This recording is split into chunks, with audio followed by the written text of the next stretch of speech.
This is the woolly mammoth. Woolly mammoths are extinct relatives of today's elephants. We can't hear you! They lived in the last ice age. Oh, sorry. Hi, friends. Sorry about that. Remember my visit to the museum that I told you about? Yeah. Well, we had a really cool person named Linda with us. She was our tour guide.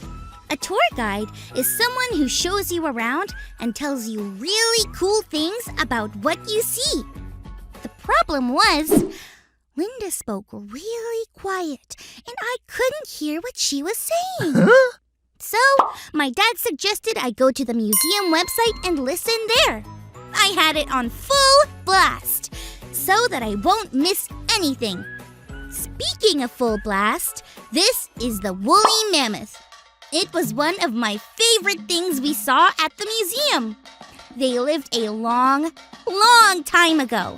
Can you imagine what they sounded like? Let's try and make woolly mammoth sounds.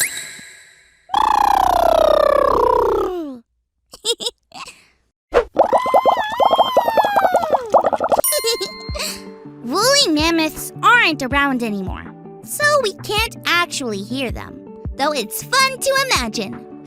I wonder what we'll hear in today's Bible story. It's time for today's Bible story. John was doing the job that God had sent him to do. He was baptizing people in the river and getting them ready to see Jesus. And then one day, Jesus was there at the river. He had come to be baptized too. John couldn't believe it. Jesus was God's son. He didn't do anything wrong ever. Why did he need to be baptized? But Jesus said that it had to be done. So, John baptized Jesus. He put him under the water and brought him back up. When he did this, the sky opened. God's Spirit came down as a kind of bird called a dove. And then God spoke. God said that Jesus was God's son, who God loved, and that Jesus made God very happy. John had been telling everyone the very same thing about Jesus, but now they heard it from God's very own voice, because we can hear God's voice if we listen. Whales are mammals just like us. They breathe air just like we do, but they breathe through blowholes on the top of their heads. Wow! I missed so much by not being able to hear Linda the tour guide at the museum.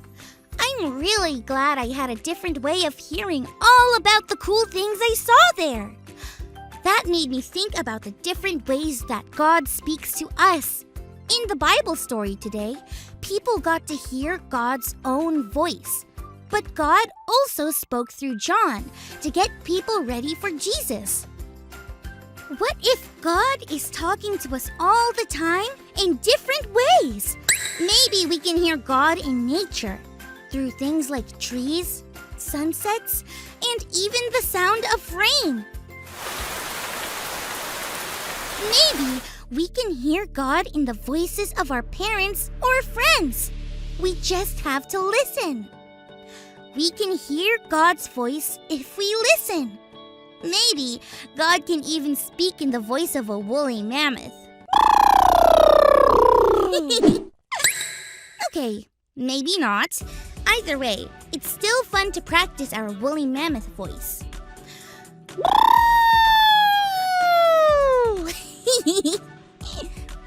Well, I'll talk to you all next time. What will you do to listen for God's voice this week?